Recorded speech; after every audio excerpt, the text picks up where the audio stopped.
Good morning, dear students. I hope you all are studying for summer test. So today I will complete lesson 9 for syllabus of summer test, problem of deficient demand and excess demand. We have already completed the concept of deflationary gap, deficient demand. Today we will discuss problem of excess demand. Excess demand का meaning क्या होता है? Excess demand का meaning है कि जब aggregate demand aggregate supply से ज़्यादा होती है। When aggregate demand is excess of aggregate supply corresponding to full employment level in the economy की फुल एम्प्लॉयमेंट के लेवल पर जितनी एग्रीगेट डिमांड होनी चाहिए यदि उससे ज़्यादा होती है उसे एक्सेस डिमांड कहते हैं। Excess demand crosses full employment level. तो जो एग्रीगेट डिमांड है वो क्या करती है? क्रॉस कर जाती है फुल एम्प्लॉयमेंट लेवल को।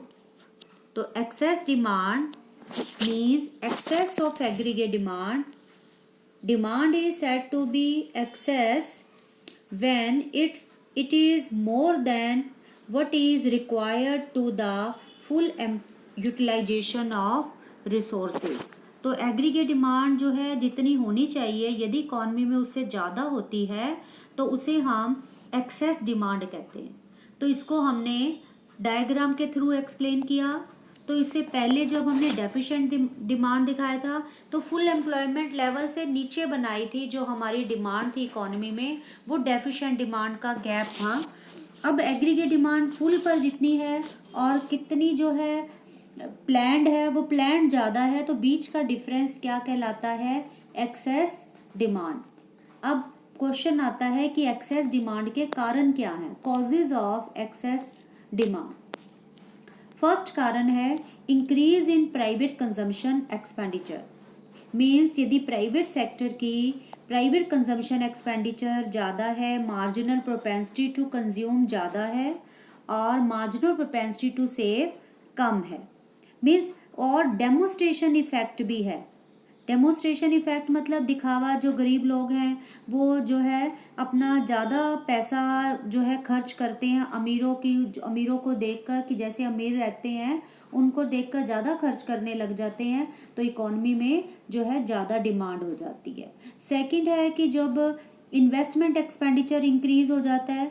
ये क्यों हो सकता है? Owing to bullish business expectation. एक बैरिश होती है, एक बुलिश होती है कि तेजी की बात, कि बिजनेस एक्सपेक्टेशन ज़्यादा हो तो ज़्यादा इन्वेस्टमेंट होती है। तो ज़्यादा इन्वेस्टमेंट होने से क्या होता है कि जो मार्केट में प्रोड्यूसर जो हैं do not expect higher returns from the investment. तो वो बैरिश होती हैं जब प्रोड्यूसर को कि ज़्यादा एक्सपेक्टेशन नहीं है अपने जो है इन्वेस्टमेंट से, तो वो बैरिश होती हैं। बुलिश है कि जब बिजनेसमैन को लग रहा है कि बिजनेस एक्सपेक्टेशन ज़्यादा होती हैं तो वो इन्वेस्टमेंट ज़्यादा करता है। तो ये भी एक्सेस डिमांड का कारण है। इसके अलावा जो गवर्नमेंट का जो ओपन इकोनॉमी में गवर्नमेंट की तरफ से भी एक्सेस डिमांड के कारण हो जाते हैं। Number 1 increase in government expenditure. Government जो है ज़्यादा खर्चा करती है डेवलपमेंट एक्टिविटीज़ पर और जिससे जो है प्रोजेक्ट लगाती है जिससे लोगों की इनकम बढ़ती है और डिमांड और बढ़ती है। उसके अलावा कि जो है एक्सपोर्ट बढ़ जाते हैं। एक्सपोर्ट बढ़ने से हमारी जो है इनकम बढ़ती है इकोनॉमी की, तो इससे भी जो है हमारी डिमांड बढ़ती है।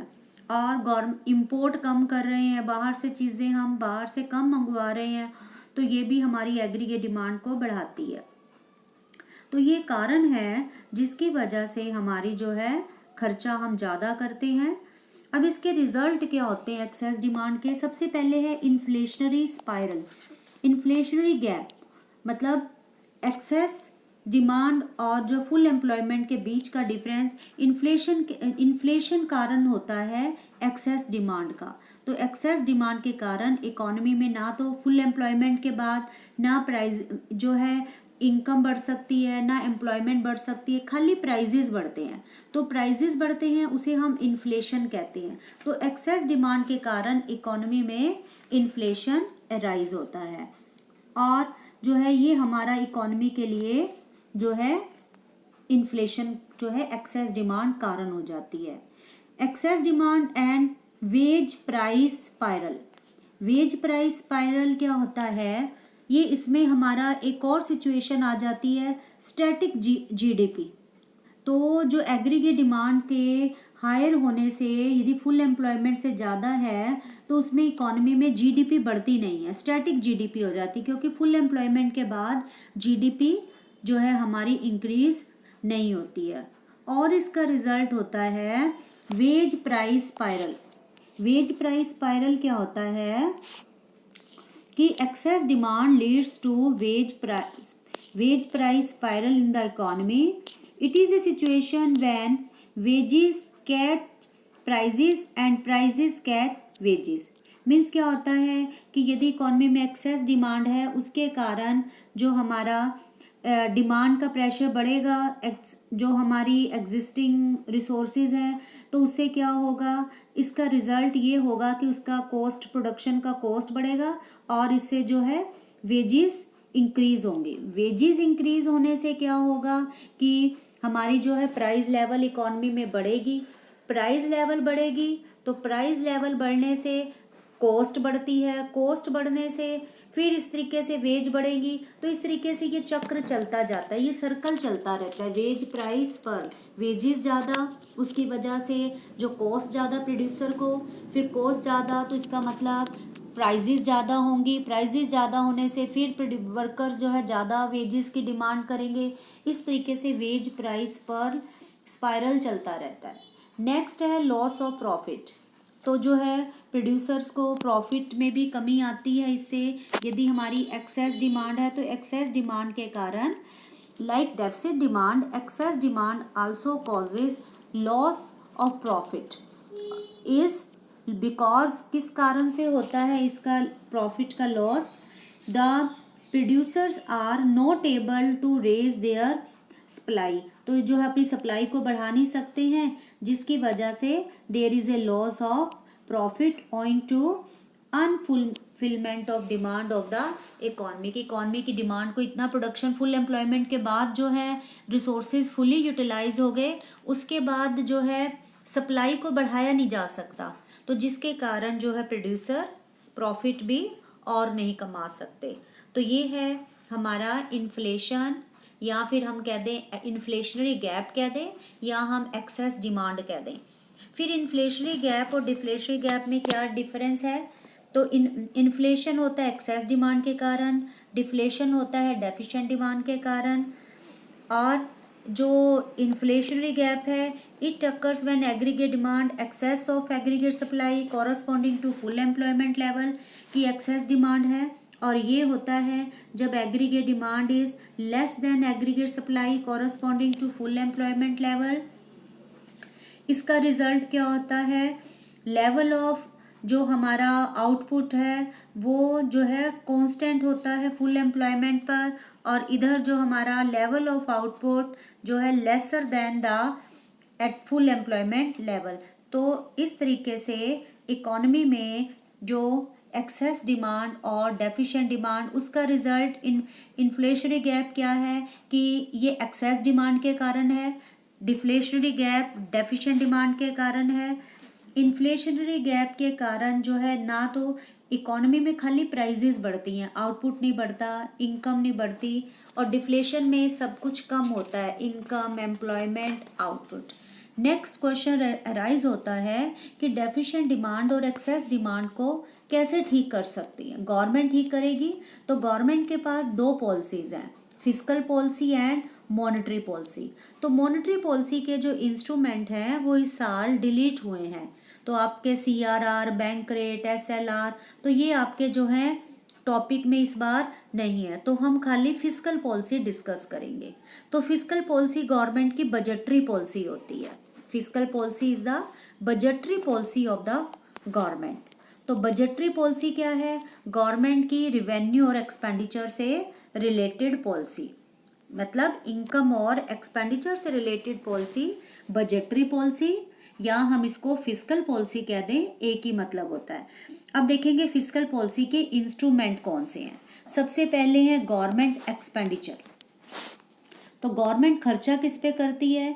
एक तो पब्लिक वर्क्स पर करती है, जैसे construction of roads, dams, bridges, इन पे खर्चा करती है। उसके अलावा गवर्नमेंट एजुकेशन और पब्लिक वेलफेयर पर खर्चा करती है। इसके बाद डिफेंस पर खर्चा करती है, maintenance of law and order, और expenditure on various types of subsidies to the producers. तो प्रोड्यूसर्स को कई तरीके की जो है सब्सिडी प्रोवाइड करती है, उनको फाइनेंशियल एड देती है। ये गवर्नमेंट के खर्चे हैं। अब आता है गवर्नमेंट की इनकम।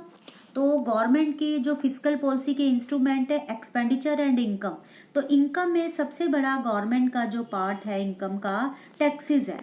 तो गवर्नमेंट को जो टैक्सेस से इनकम होती है, और ये गवर्नमेंट को, चाहे प्रोड्यूसर हैं चाहे हाउस होल्ड हैं, ये सब गवर्नमेंट को देते हैं। फिर उसके बाद है पब्लिक बोरिंग। तो गवर्नमेंट जो है उधार भी लेती है। पब्लिक डेब्ट मीन्स उधार लेती है गवर्नमेंट, ये गवर्नमेंट की इनकम का सोर्स है। उसके अलावा है बोरिंग फ्रॉम आरबीआई। तो गवर्नमेंट जो है आरबीआई से जो पैसा उधार भी ले सकती है। तो ये है गवर्नमेंट की इनकम के सोर्सेस। कौन से हैं? टैक्सेस।